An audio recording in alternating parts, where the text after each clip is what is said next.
Boa tarde a todos. Agradeço imensamente a presença nesta tarde, ao Espada, que se ausentou rapidamente, que nos cedeu esse espaço, o meu presidente Espada, o meu presidente Maranca, ao querido Kleber Casaroto, ao Mauro, nossos colegas da Receita Federal e do Estado, que estão aqui para expor sobre esse tema tão difícil, inicialmente, e palpitante, porque envolve hoje uma outra realidade.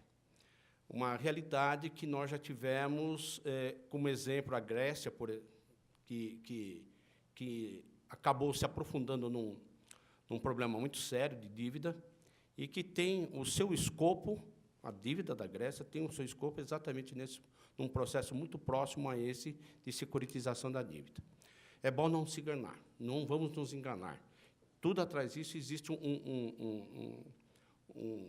um processo de investimento muito sérios de empresas particulares, de bancos particulares. Hoje, o mundo está composto praticamente por 12 instituições financeiras, de 12 a 15 instituições financeiras. O mundo gira em torno dessas 12 a 15 instituições financeiras. Elas dominam o mundo hoje. Então, tudo isso que nós estamos verificando, nós estamos trocando créditos tributários de direito do Estado, né, constituído em lei, para exercer a sua função precípua de Estado, cuja finalidade é o povo, é a sua manutenção, educação, etc. Nós estamos transformando tudo isso em financiamento, em créditos financeiros, em liquidez financeiras. Isso é importante eu destacar logo no início, antes de entrar na minha exposição propriamente dita, por conta daquilo que o mundo inteiro está vivendo. Nós tivemos uma piada que rolou muito tempo, durante o ano de 2008 e 2009, né, que os créditos americanos, quando explodiram, aquela questão da securitização, em que alguém que tinha uma caderneta de devedores de, vamos trazer num linguajar mais simples, devedores de pinga de um boteco, foi lá, esse dono do boteco, foi lá no gerente do banco e trocou esses créditos por dinheiro. E o gerente do banco acabou multiplicando esses créditos por conta de um exemplo de confiança depositado pelos seus demais credores. Não é o caso exatamente que nós estamos trabalhando. É um caso em que o crédito tributário existe, foi constituído, está confessado no seu parcelamento e, de repente, ele está sendo negociado com uma outra forma. Alguma coisa pior do que um político sem dinheiro ou um político ávido a cumprir as suas promessas de campanha? Não. Eu estive no Senado, na quinta-feira, eu já estive no Senado em 2 oportunidades. Na primeira, no dia 12 de outubro, em que o senador Paim abriu a possibilidade, ele, como presidente da Comissão de Direitos Humanos, abriu uma possibilidade de falar. E lá eu falei mais do que mineiro falando sobre o ET de Varginha. Falei bastante. Lá tive a oportunidade de expor incansavelmente essa questão da securitização. Dessa outra vez, na quinta-feira, nos assuntos econômicos, na Comissão de Assuntos Econômicos, eu não tive tanta oportunidade, eu fui mais como um perguntador, um questionador, e fui lá no final, tive apenas 3 minutos para fazer as minhas perguntas, mas as fiz. E questionei bastante. Não foram perguntas políticas, foram perguntas técnicas propriamente ditas, que eu vou expor uma parte delas aqui agora aos senhores. Por gentileza. Eu estou... Está aqui. Desculpe, pensei que tivesse entregue lá. A CPC que foi criada, que é nosso exemplo tivemos a PBH em Belo Horizonte e a nossa aqui, a CPSEC, Companhia Paulista de Securitização. Foi criada em outubro de 2009, na gestão do governador Serra, hoje senador, hoje ministro das Relações Exteriores, né, cujo o secretário de Fazenda era o Mauro Ricardo, que foi uma das pessoas que eu interpelei no Senado na quinta-feira. ela foi criada exatamente observando todo o adiantado que os meus colegas palestrantes enunciaram. Ela foi criada para exatamente fazer com esse fim específico. Então, é uma sociedade com fins específicos, com propósitos específicos para trabalhar com a securitização. E essa criação demandou, o governador Serra, então, não conseguiu implementar, acabou jogando para o governo Alckmin, já na gestão do secretário André Calab, e, posteriormente, na gestão do secretário Renato Vilela. Hoje, ainda, a CPSEC ela tem no seu quadro social 99% o governo do Estado de São Paulo e 1% ainda são 3 pessoas que estão, e uma delas ainda é o Renato Vilela, que não conseguiu sair daí, apesar de não ser mais o nosso secretário de Fazenda, o atual é o Elcio Tokeshi, ele ainda consta como sócio da empresa. E ela foi criada, interessante, que acabou implementando, por meio dessas operações de PEPs e PPIs, né? Mas eu queria destacar uma coisa que meus colegas aqui acabaram dando uma outra abordagem. Tá? Eu vou apenas relatar algumas coisas que eu acabei questionando o próprio Mauro Ricardo e o Tanini, que estavam à mesa respondendo pelo lado dos proponentes, né, os prós PLS 204, que, por sinal, o autor é o senador José Serra, por uma grande coincidência, talvez não, né, toda essa legislação que aí se encontra, em que eles quiseram relatar que estava tudo corretamente adequado à legislação, com fartos pareceres, né? Esses pareceres, eu os tenho em mão, não são tão fartos assim, são bastante reduzidos. Há um único parecer que lhe dá sustentação, né? E os demais elementos legais que ali estão relacionados acabam conflitando com tudo aquilo que a própria legislação se mantém, se expõe, e que meus colegas acabaram brilhantemente questionando cada uma delas. Mas uma delas, uma das mais ridículas que me parece, é esse convênio ICMS, o 104 de 2002, né, que dá sustentação e que dá toda essa possibilidade jurídica da criação de títulos, etc., não se sustenta. Como nós sabemos, os convênios ICMS eles têm como finalidade atender à Lei Complementar 24 de 75. O que cabe à Lei Complementar 24 de 75? Por que ela veio à baila para tentar regular os incentivos fiscais? Como nós sabemos, o ICMS é um imposto estadual, de competência estadual, mas com repercussões nacionais, por conta das operações interestaduais que acabam trazendo alguns benefícios. Portanto, tenta regular a famigerada guerra fiscal. Né? Incentivos unilaterais, benefícios fiscais unilaterais, quer inibir, inclusive, financiamentos a fundo perdido ou com juros negativos por alguns estados. Enfim, essa lei 2475 contempla para que o CONFAS, que é o órgão que regula tudo isso, né, venha a ter substância. Eles se apegaram, o CONFAS ilegalmente acabou aprovando um desses pedidos, que era justamente a emissão de títulos para a dívida pública, para que fossem negociados. Tá? Nos demais, nós acabamos questionando toda essa legislação em nossa ação popular, encabeçada pelo Alfredo Maranque e por mim, questionando todas essas ações, porque acaba frontalmente batendo com cada uma delas, né? Com a Constituição do Estado de São Paulo, com resolução do Senado, que depois, eu não sei se inocentemente ou não, o próprio Mauro Ricardo acabou falando, não, nós conseguimos uma resolução aqui no Senado. Qual delas? Né? Porque essa aí diz exatamente o contrário, né? Que os estados não podem emitir títulos, ou não pode, nem que seja direto ou indiretamente, e colocá-los no mercado como uma forma de antecipação de receita. Vai contra a lei de responsabilidade fiscal. Além de tudo, ultrapassa os governos, na sua execução fiscal, acaba ultrapassando o próprio mandato do governo em que acaba por instituir. Então, isso não... essa relação jurídica me parece bastante canhestra, bastante duvidosa em relação a tudo isso que nós estamos colocando. Eu vou passar um pouco mais rapidamente, porque os dois foram brilhantes.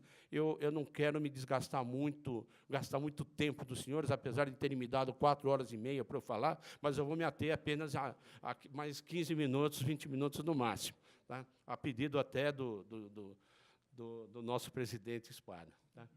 Então, a lei de propósito específico, ela está muito bem caracterizada, ela está muito bem descrita, por conta exatamente de não haver esse conflito. Qual é uma empresa de propósito específico que nós sabemos que... A Petrobras é uma delas, né? Ela tem o seu capital social pelo governo da União, mas ela tem uma atividade independente, ela não trabalha. Mas essas empresas aqui, foi como o Casaroto diz, está muito bem mascarada. Essa situação está muito bem mascarada por trás de um palavreado, não digo nem eufemista, mas maquiavélico, para dificultar o entendimento de quem está operando no mercado. Essa que é a grande verdade. Nós não possamos nos iludir. Tá?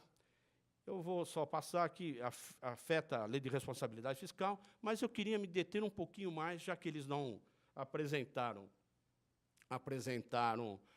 o acórdão do Tribunal de Contas, especificamente que esse acórdão tratou a respeito de securitização de dívida. Tudo surgiu, fazendo uma recapitulação muito rápida, tudo surgiu no município de Recife, que algum iluminado, eu digo iluminado porque é uma operação brilhante, diga-se de passagem, ainda que seja ilegal, ela é brilhante, e que levou ao município de Recife. E aí ocorreram alguns questionamentos, e foi levado como repercussão ao Tribunal de Contas da União. Eu tenho até comigo aqui a cópia, é um calhamaço, com muito fôlego que foi feito pelos técnicos do tribunal, pelo MP do Tribunal de Contas, um arrazoado com muito fôlego. E o relator foi muito feliz nas suas abordagens. Né? Nessas abordagens, se vê especificamente a questão, foi feito para e passo todo o contraditório, todo o questionamento constitucional, todo o questionamento colocado inicialmente como constitucional, mas que claramente é inconstitucional por todas essas razões que já foram aqui alentadas. Me parece que esse relatório é o grande quê da questão. É o grande quê da questão para quem está tentando instituir exatamente tentando passar esse PLS 204. Mas por que eles querem passar mesmo? Né? Se está tudo correto, se está tudo ok.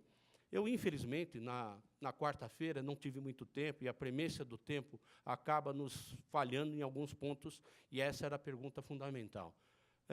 Por favor, mas por que mesmo nós estamos aqui? Se está tudo legal? Se todos os pareceres são favoráveis? Se todas as operações são lícitas? Se não há deságio nessas operações? Por que mesmo o senador Serra, na época, colocou esse PLS para rodar dentro do Senado? No dia 12 de outubro, quando eu tive a oportunidade de falar mais como palestrante lá no Senado, na comissão, a senadora Regina Souza, ao final da exposição, ela falou assim, e eu assinei isso? E eu assinei isso, como muitos senadores entraram de gaiatos no navio. Me perdoe a expressão, mas entraram de gaiatos no navio. A conversa é muito boa, porque eu vou falar, olha, eu vou trocar créditos de longo prazo, de recebíveis duvidosos por dinheiro vivo na mão do governante. Alguém quer coisa melhor que isso? Né? Não tem. Não tem. Então, o governante ele precisa disso, ele precisa executar suas obras. E numa confissão de culpa de momentânea, o senador Lindbergh Faria, que foi prefeito também, falou assim, nossa, eu também, quando era prefeito, eu precisava de recursos para me manifestar e fazer as minhas obras, fazer cumprir o que eu havia programado na minha campanha. Essa é uma situação difícil. Então, os estados estão tentando, de todas as formas, ir buscar recursos. O Estado e a União, de todas as formas, ir buscar recursos. E como é que isso vai ser feito? Alguém aparece acenando com uma possibilidade. E essa possibilidade ela não é das mais difíceis de ser aceitas. Né? É um canto da sereia muito interessante.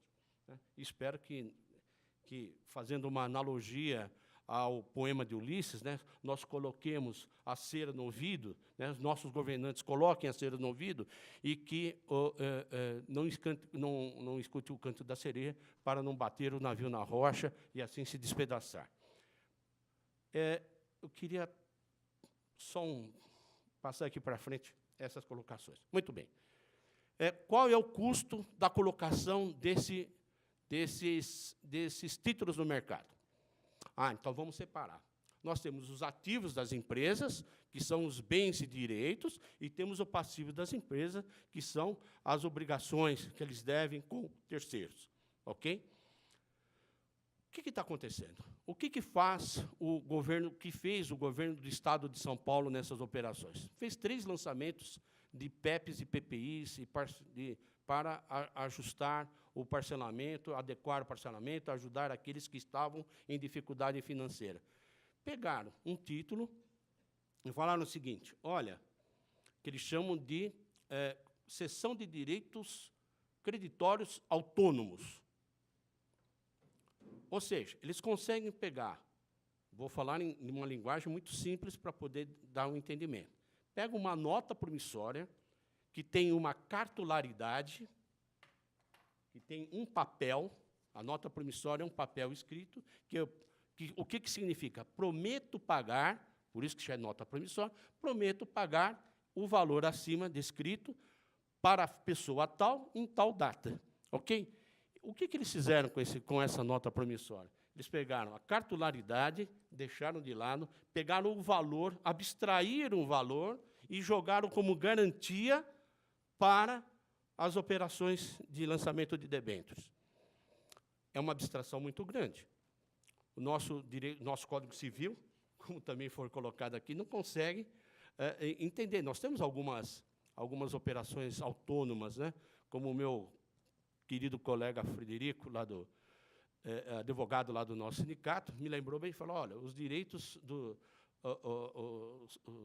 os proventos advindos do trabalho do advogado, ele pode ser autônomo, independente do trabalho, mas são casos muito específicos, são muito pontuais. Nós não podemos ter essa abstração em tirar o que está no crédito tributário, o valor em si, e jogar como garantia. Cessão de crédito tributário, cessão de direitos creditórios, elas persistem em 2 formas, nas suas obrigações e nos seus direitos.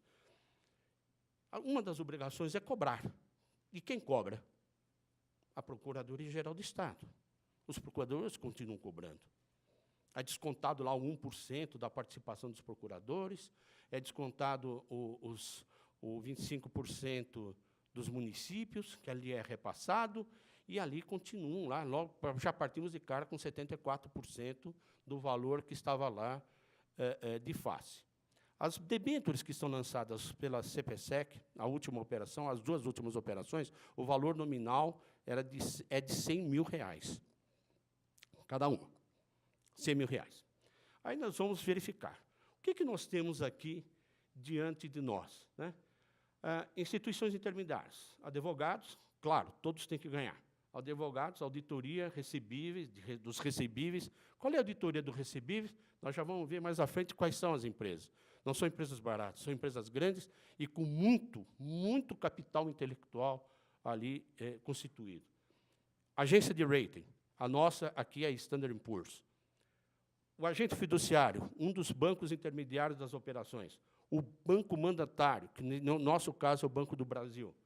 CETIP, manutenção de rating. Como isso vai ser controlado, o rating? Tá? Uma auditoria independente para quê? Para as operações e para os balanços que estão aqui. Okay?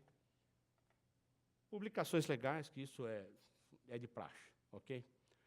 O Jorge Ávila, o Dr. Jorge Ávila, que é o atual presidente da CPSEC, fez uma explanação que ela estava constando integralmente no site da Secretaria da Fazenda, não sei se ainda consta, porque eu acabei não verificando.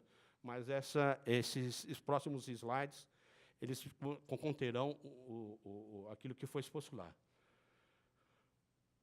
Perguntei também ao Dr. Mauro Ricardo, ao Dr. Tantini, qual era a base para nós fazermos essa operação, se estávamos dentro do âmbito do direito tributário ou dentro do âmbito do direito civil. Caso fosse do direito tributário, era impossível, porque o Estado não pode ceder o seu direito de ter o imposto. Né?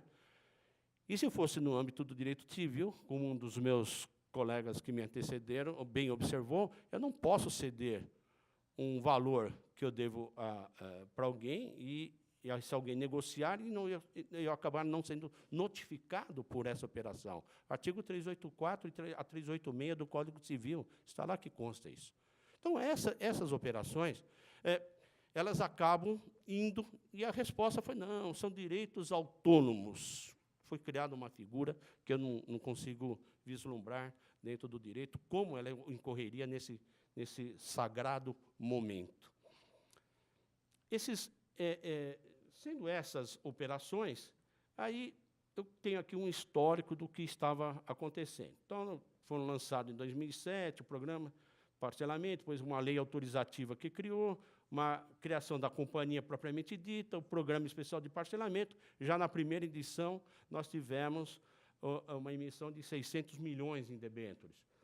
Já em 2012, nós tivemos, dentro do segundo programa do PEP, no 2014, uma segunda emissão com 800 milhões, e depois, em 2015, uma outra emissão em 240 milhões. Se nós pegarmos hoje o balanço da CPSEC, ela tem no seu passivo 6 bilhões de debêntures. Se nós somarmos aqui, dá 2 bilhões, 140 e poucos milhões de emissão de debêntures. Né? E está lá no passivo 6 bilhões. Tentei buscar a razão disso. A razão disso foi o que foi levantado aqui pelo colega Cassandro e pelo Mauro, que é simplesmente o valor de garantia que o Estado tem que dar, que a companhia tem que dar para a emissão dessas debêntures. Ou seja, eu vou lá, para isso que está a Standard & Poor's. Ela vai lá, olha os créditos. Quantos créditos tem? Porque esse crédito já saiu da Secretaria da Fazenda, da fiscalização. Ela não está mais, não. Está na Procuradoria do Estado. Atentem bem, está na Procuradoria do Estado, porque é um programa de parcelamento, não pagou, a execução já foi feita, e dentro desse programa pode ser feito. Só uma partezinha muito pequena, em algum caso muito especial, em cima de auto de infração, mas a maioria já está na Procuradoria. Muito bem, o que eu faço? São escolhidos os devedores, uma classificação desses devedores. Esses são tipo mezanino, prime, enfim, são os que poderiam, que existe uma grande possibilidade de pagar em dia esses valores. Os demais são operações de debêntures subordinadas. O que são as debêntures subordinadas? São aquelas em que a qualidade dos devedores é menor. Não que não vão pagar. Alguns até chegam a pagar, mas aqui a possibilidade de recebível ela é menor. Então, no nosso caso aqui, nós tivemos de 2 bilhões para 6 bilhões. Tivemos aí um caso de 300% de garantias. Como é que é projetado isso? Então, o pessoal na GV, que já faz esse estudo há muito tempo. Eles pegam o valor dos débitos de todos desses programas de parcelamento, eles fazem apuram os valores presentes, projetam, verificam a qualidade dos credores, verificam as possibilidades de inadimplência, verificam os riscos e atribuem, jogam lá 24, 36, 48 meses, conforme o tipo de programa e o valor que a Secretaria da Fazenda acaba impondo, e de lá projetam tudo isso aqui. Bom, eu vou receber tanto daqui a tanto tempo, e trago para o valor presente. É aí que está a questão do deságio. É essa grande matemática que se faz a questão do deságio. Essa é a matemática. E eu queria lembrar, inclusive, sobre o ponto de vista estatístico desses valores, eles são bastante, assim, bastante precisos. Mas eu também queria lembrar uma lição do professor Delfim Neto, que ele diz que a estatística é uma ciência onde que você dá uma surra no número para ele confessar o que você deseja. E exatamente foi isso que está sendo feito no meu caso. Eu fui convidado a participar desse grupo da Getúlio Vargas agora, na próxima semana, para verificar como é que é feito isso. Até porque eu tenho já há muitos anos como formação de economia, né, a primeira formação, eu acabo tendo a possibilidade de entender algumas coisas. E essa possibilidade está exatamente em concentrar qual a projeção dos valores que deverão receber, conforme riscos, etc., etc., todo esse buraco, e trazer para o número atual. Muito bem. Eu disse que o Mauro acabou usando o meu percentual, porque 50% há 50% de inadimplentes no primeiro ano. Isso consta no balanço da CPSEC. Não é dado da Secretaria da Fazenda, não fui lá surrupiar algum dado. Não, consta no balanço da CPSEC. E eles dão esses números que estão aqui. Inadimplência do PPI, 295 milhões. Inadimplência do PEP. Não, desculpe. Créditos a receber, 285 milhões. Créditos a receber do PEP, 2 bilhões e meio, 2 bilhões e 556. PEP rompidos, 2 bilhões e 114. E PPIs rompidos, 212. Esses são os valores que foram transferidos para a CPSEC. Possivelmente, esses valores, no ano seguinte, acabam até caindo para um valor até ultrapassando 50%. Acredito eu que as possibilidades estatísticas, voltando a dizer, as possibilidades estatísticas chegam até uns valores de 10%, 15%. Eu não tenho esses números nas mãos, não poderia falar, nem vou chutar. Eu estou apenas elucubrando aqui com os senhores. O que é certo, 50% no primeiro ano. É possível que nos anos seguintes, é possível que ocorra. Ou melhor, é provável que ocorra. Se for possível, eu não sei. Mas me parece que sim, porque eles também lançaram a questão entre possibilidade e probabilidade. Lançaram no balanço deles, como o fluxo de caixa, na sua mutação do patrimônio líquido, lançaram exatamente isso, a questão das probabilidades e das possibilidades de recebimento. Está no balanço publicado pela CPSEC. Ok? Não é dado nem da Secretaria da Fazenda, nem dado abstraído de qualquer outra fonte, fornecida por eles próprios. É isso que eu quero chegar. Exatamente nisso. O que leva a receber 2 bilhões e 79 milhões, conforme publicado, conforme declarado pela própria CPSEC, tá certo? Fazer um lançamento de 2 bilhões e cento e pouco, já morre 63 milhões aí no meio do caminho, tá certo? E ter despesas operacionais de quase R$1 bilhão, 970 e poucos milhões, 969 milhões, de despesas operacionais para lançamentos de debêntures. O que leva a isso? Nós temos 1 bilhão aí de despesa. E foi o custo da operação? Posso entender como o custo da operação? Acredito que sim. Acredito que sim. Lendo todas as notas explicativas, porque essa também é a função do auditor, né? Nós somos chatos por natureza, né? Somos exigentes por natureza, né? Então, essa nossa função, acabei lendo todos esses balanços aí, desde 2012 até outro, e não vejo nenhum apontamento diferente desse que eu acabei de apresentar. É interessante observar isso. Mas por que é interessante observar? Porque, volto a dizer, nós temos os ativos e os passivos. Qual é o ativo da empresa mesmo? Essa cessão autônoma de direitos creditórios. Ou seja, conseguir abstrair um número da minha nota promissória, da cartularidade que eu tenho, e jogar lá como garantia da operação. Porque debêntures é isso. Debêntures é o lançamento de um título no mercado em que você tem um correspondente no seu ativo, que vale garantir. E para que eu faço isso?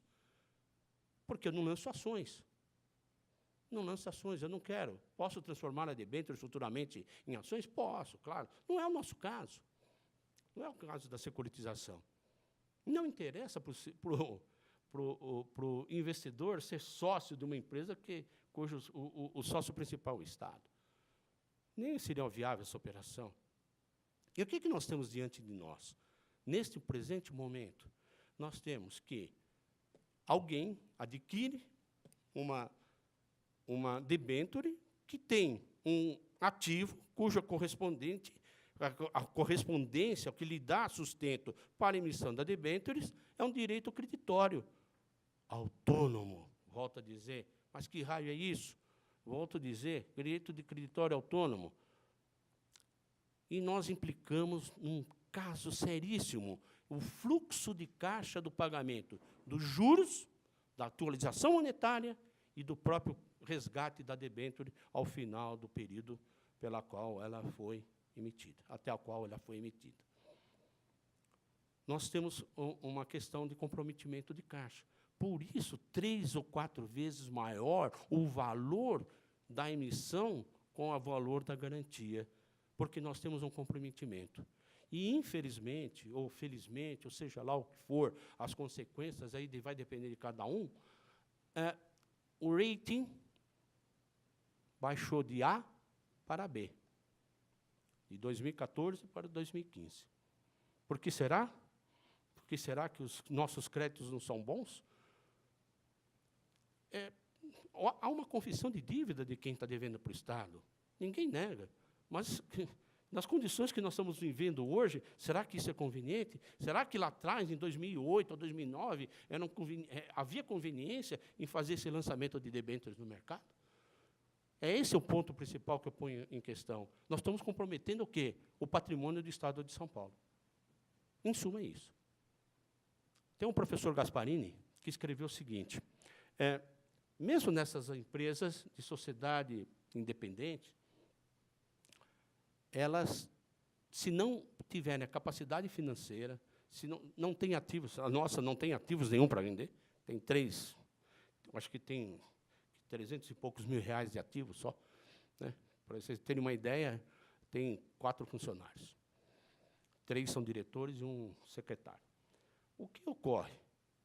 Se uma dessas empresas não tiver a capacidade financeira para pagar, supondo, limiarmente, lá na frente, que esses devedores ao Estado de São Paulo, que tiveram seus parcelamentos transferidos como garantia para a CPSEC,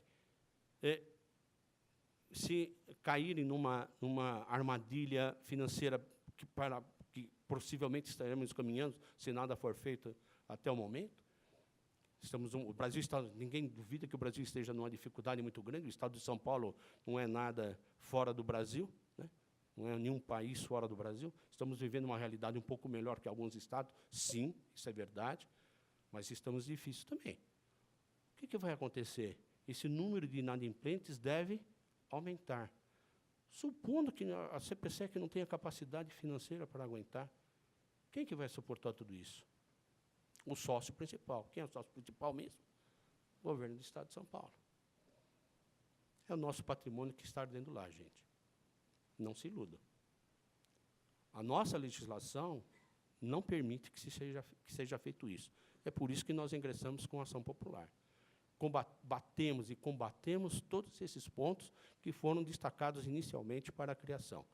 Fizemos uma pesquisa bastante grande a respeito das demais operações que corriam no Brasil. A PBH veio depois. A PBH talvez seja a empresa mais transparente de todas elas que estejam aqui no Brasil, que foram criadas com fins específicos. Talvez seja mais clara. A nossa, a CPSEC, vocês não encontram um contrato. Aliás, o presidente, o Jorge Ávila, disse nesse seminário em Ribeirão Preto o seguinte: nós só exibiremos os contratos, está gravado isso, por favor, está gravado, nós só exibiremos contrato mediante ordem judicial ou por requisição da CVM. Que contratos são esses? Com os investidores. Porque será? Na nossa ação, nós pedimos para no caso, a juíza da 12ª Vara, onde caiu, que eles exibissem os contratos. Nós queremos conhecer. O povo de São Paulo precisa conhecer o conteúdo desses contratos. Eu não estou fazendo discurso político.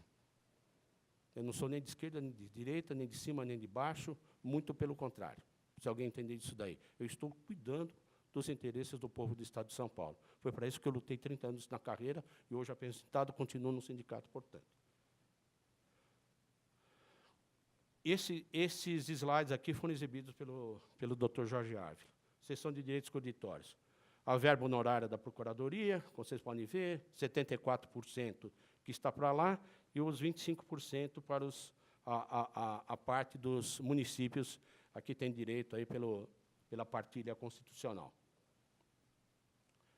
Vejam como é que é feita a operação. As debêntures subordinadas são debêntures de menor qualidade de pagamento, ou seja, a possibilidade de não vir a cumprir e não vir a adimplir a confissão de dívida é maior. Só que eles acabaram escondendo um pouco aos demais. Mas tudo bem, faz parte das operações. Os juros remuneratórios, numa primeira operação, foi de 2,9% mais a CDI. Vocês podem falar, nossa, mas 2,9% talvez hoje seja bastante interessante para o mercado, para essa atração, né? Não tanto quanto a PBH, de 10% ou 11%, que lá é um escorchante.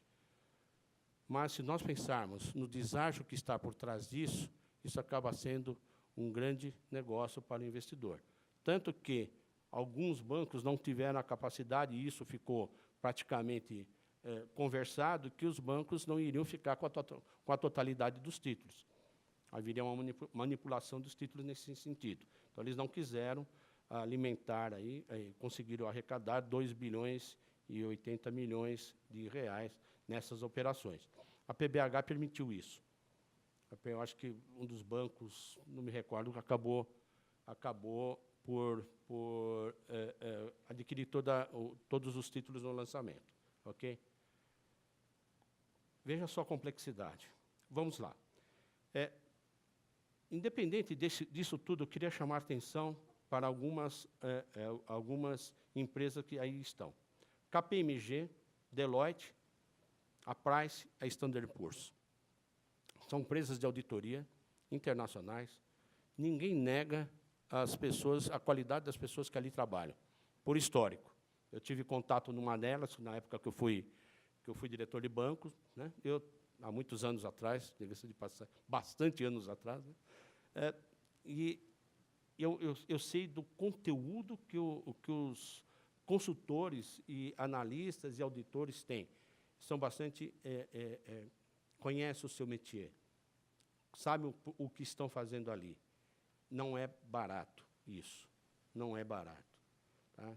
Eu não sei se a remuneração foi em cima de um percentual do lançamento de debêntures, se for um valor fixo e um percentual, se for uma composição, eu sei que não é barato. Eu fiz essa pergunta ao Mauro e Ricardo.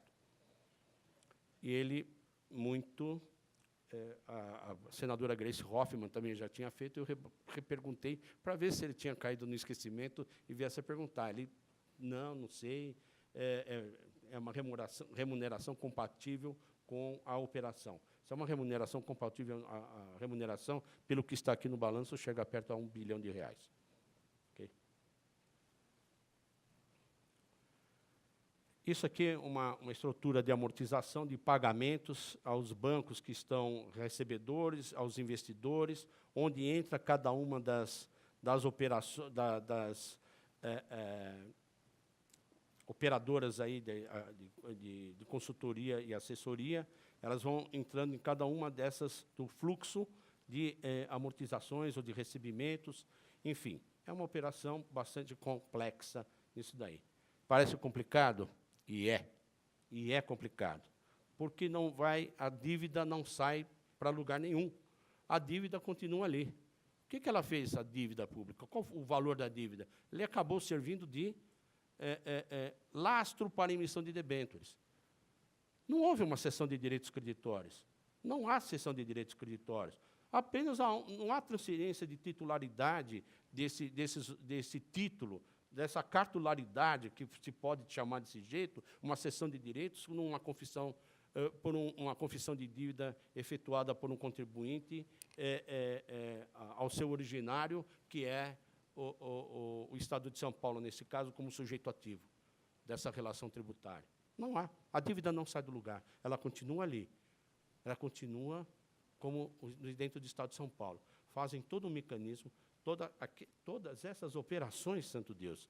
Vejam só quantas coisas que vai ver, extremamente complexo. Né? E quem montou isso realmente é uma pessoa extremamente, ou um grupo, né? Extremamente ardilosa, consegue manobrar as questões do mercado financeiro, as questões, até do ponto de vista contábil, de uma forma bastante elogiável. Todavia, há um confronto da lei bastante grande. Né? Os custos das operações, volta a relacionar aqui, que eu menciono aqui embaixo, né? Que o custo das operações, no meu modo de entender, bastante elevado.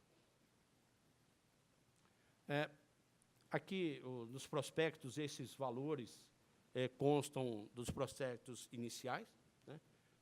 A CDI mais 2,5 a 2,9, 2,5 numa operação, 2,9 na outra operação, das duas últimas operações que se sucederam. Né? Então, a aplicação de deságio nas operações de seniors, que isso acaba propiciando a grande cenoura para o coelho, né? A grande possibilidade do investidor é exatamente fazer essa projeção, né? E não adianta dizer que não há deságio, porque se faz uma projeção e depois se traz para o valor presente. Eu volto a dizer, isso daí é uma grande jogada matemática. Né? É uma grande jogada matemática. Né? Não quero lembrar o Delfim Neto aqui de novo, né? A surra que se dá nos números para que eles falam o que se deseja que eles escutar. É exatamente isso que ele se faz. Né? Se faz toda uma composição, se parte de um número cujo valor ele é subjetivo. Qual é o valor subjetivo? Bom, eu atribuo que 30% não vão pagar, ou 20%, como o Mauro colocou, não vão pagar, ou 60%. Então, eu atribuo esse valor. Ah, mas é uma série histórica. Ok, é uma série histórica. Eu estou analisando a conjuntura do país, e nessa série histórica, essa conjuntura não se aplica à mesma conjuntura que do ano passado, nos anos anteriores. Não é possível. Então, tudo isso daí está colocado de forma a que se faça uma grande jogada, se passe, eu digo jogada mesmo, e volto a afirmar, é uma grande jogada. Para quem? Para o investidor. Talvez para o político, para o governante do local. Talvez venha aproveitar isso nas suas obras. Eu não estou colocando aqui em dúvida a licitude dos pensamentos, a licitude da vontade, a licitude dos propósitos de cada um dos seus políticos. Não estou, absolutamente. Não estou questionando isso. Isso não é problema nosso, isso é problema da polícia. Isso é problema da Operação Lava Jato, sei lá o quê. Tá? Eu não estou, em nenhum momento, colocando qualquer dúvida quanto às boas intenções que estão por trás disso. Mas, todavia, quando nós trabalhamos por esse prisma, né, nesse custo, aí nós tiramos Nós temos dividido debêntures sênios porque nós temos empresas que têm qualidade de pagamento maior que a outra. Muito bem, cara pálida, como é que fica o restante? Eu vou dar, então, 600%, 800% de garantia de recebíveis, e como o Caçador disse, entra de um lado, sai por outro e fica no mesmo lugar. Pô, peraí. Então, eu não quero ser muito enfático nisso, porque eu acabo me exaltando um pouco com esse espírito italiano que eu tenho, eu acabo me exaltando com essa situação que me desagrada, porque vai afetar quem? Vai afetar meus filhos e vai afetar minha neta. Bem lembrado pelo Casalou, ele tem 3, eu tenho 1. E isso quem vai pagar são eles. Quem vai pagar são eles. Isso é um discurso político. Eu quero fugir do discurso político. Eu quero retornar ao discurso técnico. Qual é o discurso técnico? O ativo não conversa com o passivo. O ativo da CPSEC não conversa com o passivo. O ativo da CPSEC, ele é fluido, ele é inexistente juridicamente. É uma grande jogada de interpretação, que até agora não sei, mas nós vamos atrás disso, iremos até o Supremo, atrás disso daí, iremos até o Supremo, para buscar o fundamento jurídico dessa história. O ativo não conversa com o passivo. Ah, mas não deveria? Deveria, porque os dois devem bater. Um vai dar sustento ao outro, um vai dar o fluxo de caixa para o outro. Se nós estamos querendo trazer esses valores que foram lá jogados, que são fatos geradores gerados por atividade prevista na legislação e, portanto, incide imposto, esses fatos geradores que estão ali consubstanciados deverão realmente dar o fluxo de caixa para o pagamento de debêntures. Então, não nos iludamos. Isso é algo, volto a dizer, é de uma elucubração, de uma engenharia jurídica, contábil, de auditoria, que eu tiro o chapéu. Não tenho, né? Nem a minha careca também não tem. Mas, assim, eu fico, assim, me ponho a pensar, né, da inteligência que criou isso. De qualquer forma, nós estamos afetando profundamente o nosso sistema jurídico. Profundamente. Quer a Constituição, bem levantada pela capacidade contributiva, principalmente está sendo afetada, pelo falso dilema de estamos recebendo, porque aí nós vamos incorrer naquela roda gigante em que hoje eu devo, enfim, não devo, eu vou pagar mais para frente porque eu teria um benefício maior, empurro a minha dívida mais para frente, e assim vai. Quem não consegue pagar a sua dívida hoje, com um valor apenas, imagine com 2. A sua operação mais o valor devido pelo programa de parcelamento. Nós estamos trabalhando num momento muito difícil da nossa vida no país. E, na quinta-feira, também, quando eu estive lá, na Comissão de Assuntos Econômicos, eu tive a grata satisfação de conhecer a presidente do parlamento grego, exatamente no período em que toda essa questão surgiu, explodiu na Grécia, e que ele praticamente levou a Grécia a bancarrota. E ela, na sua exposição, eu tenho esse material comigo, na sua exposição, isso foi escrito, tá, que a boa parte da situação da Grécia, quando eu digo boa parte, é 70%, 80% da situação da Grécia, se deveu à securitização dessa dívida. Tá? Alguns dizem que ex-funcionários do FMI estão atrás. Enfim, eu não vou entrar muito em mitos urbanos ou em mitos de consultores. Mas, assim, me parece que essa questão vai além de uma percepção muito simples ou muito umbilical, olharmos só para o nosso umbigo. Nós temos que olhar o mundo inteiro e verificar o que está ocorrendo, o que ocorreu, para nós aprendermos com o erro dos outros. E a Grécia é um exemplo muito bom para que nós possamos pensar nisso.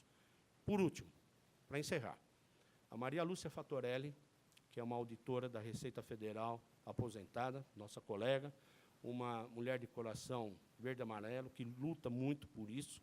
Ela esteve no Equador e esteve na Grécia. Ela fez a auditoria da Grécia acompanhado por outros auditores do Tesouro da Grécia, acabaram fazendo um levantamento. Ela fez um pronunciamento de 2h30 em inglês, está com tradução, se alguém quiser acessar, no parlamento grego. E para espanto de todos, inclusive meu, né, muitos dos deputados que estavam lá se impressionaram pela falta de conhecimento que eles tinham do fundamento da dívida da Grécia. Está escrito lá. E, no Equador, ela conseguiu, com o presidente em exercício da Grécia, do Equador, conseguiram um desconto de 70% na dívida da Grécia por conta desse levantamento da auditoria. Ou seja, empréstimos sem contrapartida, sem fundamentos. Era isso que eu tinha que dizer, me ponho à disposição de todos. Muito obrigado aos presentes e àqueles que estão nos vendo. Muito obrigado, uma boa tarde.